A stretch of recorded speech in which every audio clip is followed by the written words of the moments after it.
Дайте нашим, ми їбашим. Зараз будемо підров мочити. У нас є от вибір. Закопатися, завести зараз, замінуватися.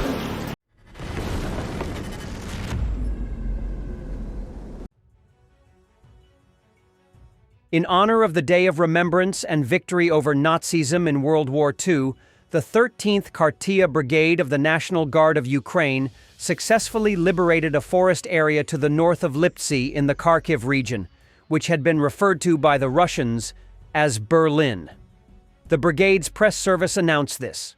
The brave soldiers of the 13th Kharkiv Brigade, in cooperation with other units of the Ukrainian Defense Forces, completed a significant operation, liberating a total area of over 200 hectares.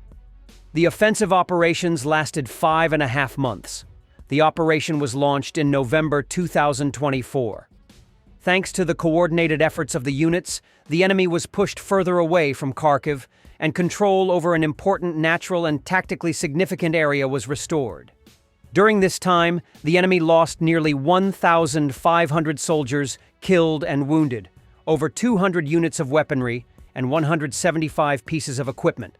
The breakthrough of the enemy's defenses and the capture of a strategic foothold at the initial stage of the operation were achieved through the joint efforts of the units of the 13th Kharkiv Brigade and the 92nd Ivan Serko Assault Brigade. The chronicle of the first days of the operation can be seen in the documentary film The Movement Began, which premiered during the United News Telethon on May 7th at 10:15 p.m. On May 9th, the film will be released on the official YouTube channel of the 13th Kharkiv Brigade, as well as on the Megago, Kyivstar TV, and Sweet TV platforms. The operation marked another step in strengthening the defense of the Kharkiv region and showcases the effectiveness of meticulous planning, preparation, and the joint actions of the National Guard, the armed forces, and other components of the Ukrainian Defense Forces. Thus, on the 80th anniversary of the fall of the Nazi regime, Berlin has been liberated once again, but this time from Russian Nazis. The combat path of the 13th Kharkiv Brigade started in the spring of 2022, near Kharkiv. Kharkiv participated in the Ukrainian counteroffensive, driving Russian invaders back across the state border. In March 2023, Kharkiv joined the National Guard of Ukraine, becoming the core of the 13th Operational Brigade of the National Guard of Ukraine and joining the Guard of the Offensive. It gained combat experience in the Svatov sector, the Serebryansky Forest, Okaratyne, and Bakhmut. In June 2024, the 13th Kharkiv Brigade halted Russia's renewed offensive on Kharkiv, participating in the battles for Vovchansk. Currently, the brigade is defending the Kharkiv region from invaders in the direction of the village of Liptsi. Ukrainian military launched an unexpected raid on Russian rear positions, capturing 6 occupiers, the press service of the Ukrainian Special Operations Forces reports. In particular, during a military operation behind enemy lines, soldiers from one of the Ukrainian SOF units forced 6 Russian soldiers to surrender. In camouflage suits, SOF operators silently approached the enemy position. During a brief firefight, the enemy group lost orientation and took cover in a dugout. The enemy didn't even have time to realize they had lost, the report states. Not losing the initiative, the SOF soldiers approached the shelter closely and firmly ordered the Russians to throw out their weapons and crawl out one by one. The operators made it clear that the dugout was under fire control and further resistance would be futile. There was no resistance. The occupiers hesitated at first, but one by one, they left the dugout, the Ukrainian military added.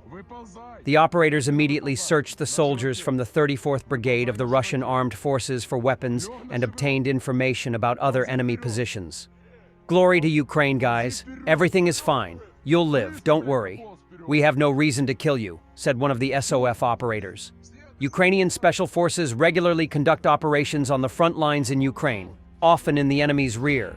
For example, in April, soldiers from the 6th Ranger Regiment of the Special Operations Forces of the Armed Forces of Ukraine carried out a successful raid on enemy positions in one of directions, managing to replenish the prisoner exchange fund.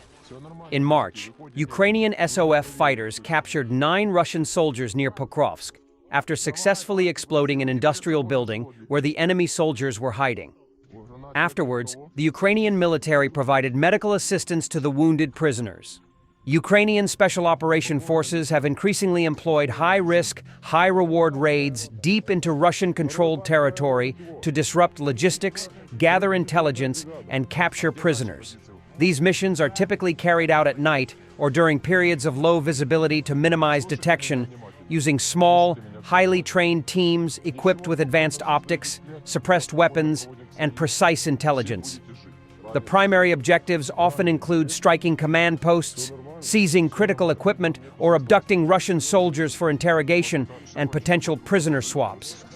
Raids are coordinated with drone reconnaissance and often follow artillery or drone strikes that create confusion among Russian forces. Once behind enemy lines, Ukrainian SOF move quickly and decisively, exploiting weak points in Russian defenses.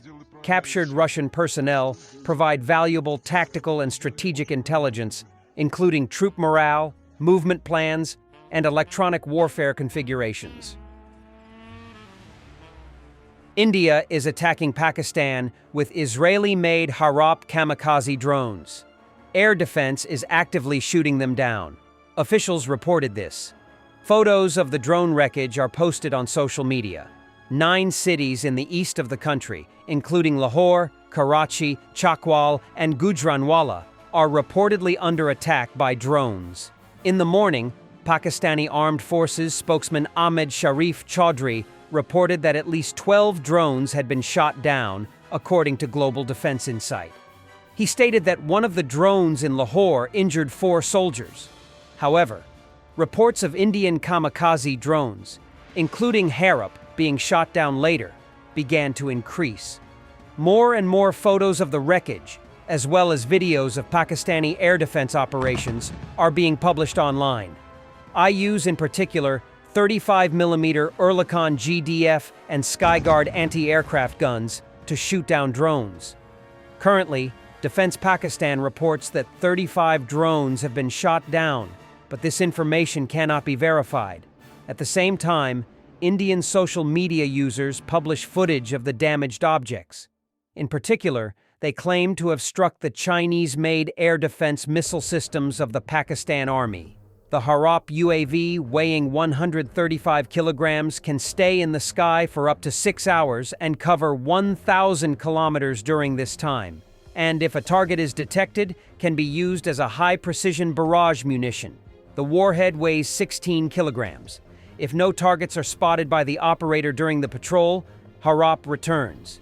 To detect targets, the UAV is equipped with optoelectronic and radar stations.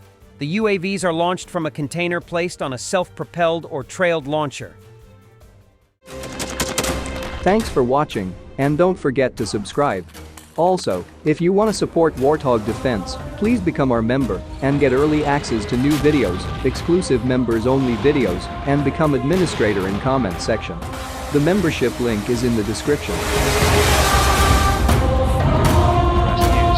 Every day. We had a guy last week, it's 6 rescues in 6 days. You know, he's doing the job every day.